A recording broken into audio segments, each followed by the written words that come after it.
বন্ধুরা, রাধাকৃষ্ণের চিরন্তন প্রেমলীলা সম্পর্কে জানতে পুরো ভিডিওটি দেখার অনুরোধ রইল।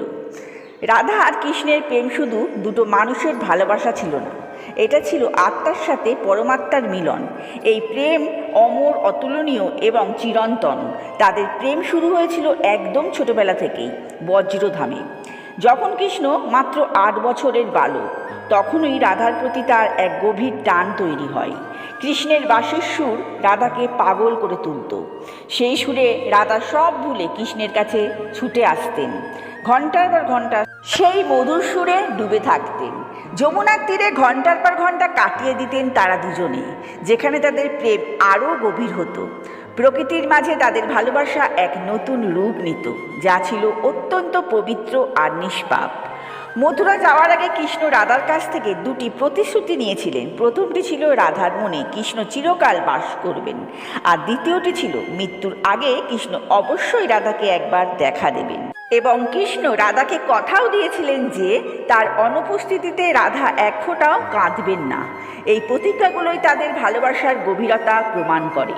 তাদের প্রেম এতটাই গভীর ছিল যে একবার একটি ঘটনা ঘটেছিল। রুক্মিণী যখন রাধাকে গরম দুধ পান করিয়েছিলেন, আর গরম দুধ পান করার ফলে রাধার গলার ভেতরে ফোসকা পড়ে গিয়েছিল, তখন কৃষ্ণের পায়েও ফোসকা পড়ে গিয়েছিল, কারণ রাধার হৃদয়ে কৃষ্ণের চরণ যুগল বিরাজ করত। এই ঘটনা প্রমাণ করে যে তাদের আত্মা এতটাই একাকার হয়ে গিয়েছিল যে একজন কষ্ট পেলে অন্যজনও তা অনুভব করতে পারতেন। অনেক বছর পরে রাধা যখন বৃদ্ধ, তিনি দ্বারকায় কৃষ্ণের সঙ্গে দেখা করতে এসেছিলেন। সেখানে তারা নীরবে একের ওপরের দিকে তাকিয়ে ঘন্টার পর ঘন্টা কাটিয়ে দিয়েছিলেন, কারণ তাদের ভালোবাসার ভাষা শব্দের প্রয়োজন ছিল না। অবশেষে রাধার অন্তিম সময়ে কৃষ্ণ তার কাছে ছুটে এসেছিলেন। রাধার শেষ ইচ্ছা ছিল কৃষ্ণ যেন তার জন্য বাঁশি বাজান। কৃষ্ণ বাঁশি বাজিয়েও ছিলেন, আর সেই সুর শুনতে শুনতে রাধা পরমধামে তার দেহ ত্যাগ করেন। এই ছিল তাদের প্রেমলীলার চূড়ান্ত পরিণতি, যেখানে ভালোবাসার জন্ম মৃত্যুর সীমা ছাড়িয়ে চিরকালের জন্য এক হয়ে যায়।